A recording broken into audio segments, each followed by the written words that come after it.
प्रभूचा गौरव असो आत्ता आणि सदा सर्वदा. आत्ता आणि सदा सर्वदा प्रभूचा गौरव असो. लोभात गुंतू नका सुजन हो, लोभात गुंतू नका.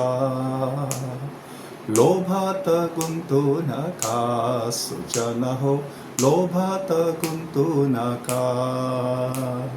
संपत्ती मोठी जनत्या भुलती, संपत्ती मोठी जनत्या भुलती.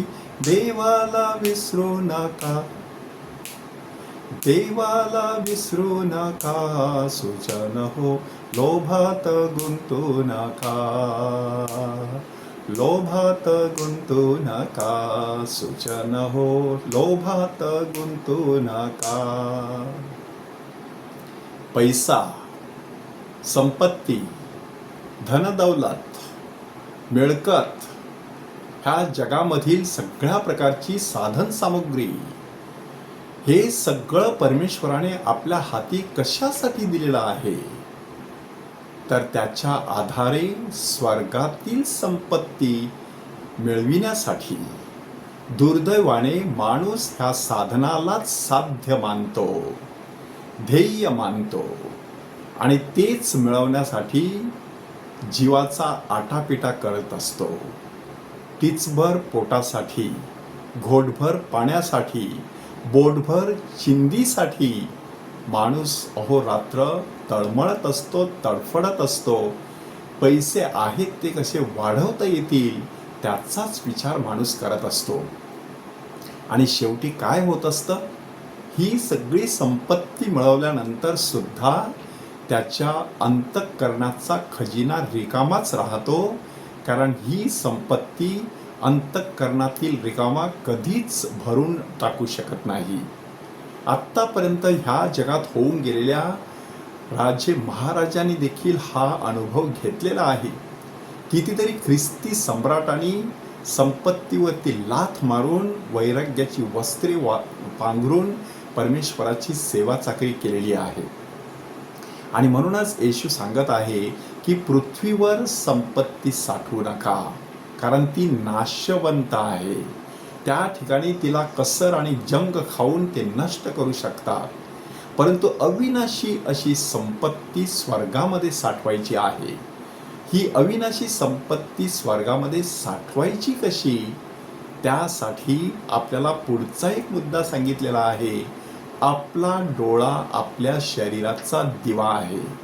जर तो डोळा सदोष असेल तर संपूर्ण शरीर अंधारात असतं. तोच डोळा जर निर्दोष असेल तर संपूर्ण शरीर प्रकाशात असतं. येशूने फक्त एका अवयवाचा उल्लेख केलेला आहे, परंतु हाच उल्लेख सगळ्या शरीराला आपण लागू करू शकतो. ह्या शरीराचा वापर करून जिभेचे चोचले, पोटाची खळगी आणि शरीराची सुख मिळविण्यासाठी माणूस त्या शरीराचा वापर करू शकतो. परंतु ह्याच शरीराचा वापर करून परमेश्वराचा गौरव करू शकतो, समाजाचं कल्याण करू शकतो, स्वतःचं तारण करू शकतो. आपल्या शरीराने परमेश्वराचे गौरव करा, की आपल्या शरीररूपी यत्न परमेश्वराला अर्पण करा. अशा प्रकारे देखील संत पॉलने आपल्याला मार्गदर्शन केलेलं आहे. दुर्दैवाने माणूस आपल्या ह्या शरीराला ह्या जगातील साधन संपत्तीच्या माध्यमातून कलंकित करत असतो, बोजड करून घेत असतो. म्हणून हे शरीर हलकं फुलकं राहत नाही, परमेश्वराकडे धाव घेत नाही. माणसाचे हातपाय ह्या जगातील संसारामध्ये गढून जात असतात आणि माणूस परमेश्वरापासून दुरावू शकतो. श्रीमंत तरुण अशाच प्रकारे सार्वकालिक जीवनाचा मार्ग शोधत होता. येशूने त्याला तेवढंच सांगितलं की तू खूप चांगलं धार्मिक जीवन जगत आहेस, तुला फक्त एका गोष्टीची कमतरता आहे. तुझं असेल नसेल ते विकून टाक, गोरगरिबांना दे, चल माझ्या मागे ये, तुला स्वर्गात संपत्ती मिळेल. 4 गोष्टी सांगितल्या. पहिली गोष्ट म्हणजे आपली संपत्ती विकून टाकायची. दुसरी गोष्ट म्हणजे ते आलेले पैसे सुद्धा गोरगरिबांना देऊन टाकायचे. तिसरी गोष्ट म्हणजे प्रभूच्या मार्गाने चालायचं. आणि चौथी गोष्ट म्हणजे मग स्वर्गात संपत्ती माणसाला मिळू शकते.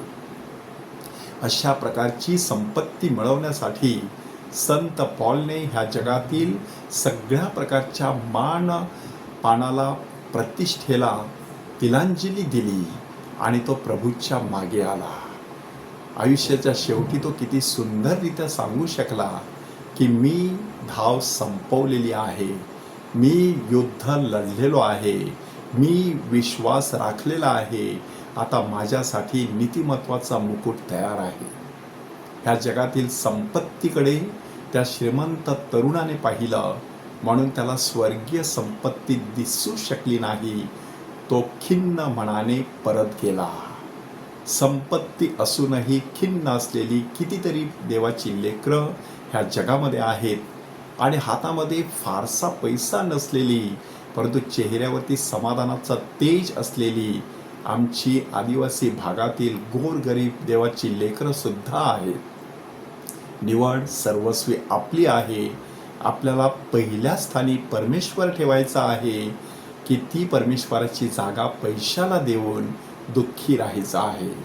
योग्य अशी निवड करण्यास पवित्र आत्म्याचं सामर्थ्य मागूया. त्या प्रभूचा गौरव असो आत्ता आणि सदा सर्वदा. आत्ता आणि सदा सर्वदा प्रभूचा गौरव असो.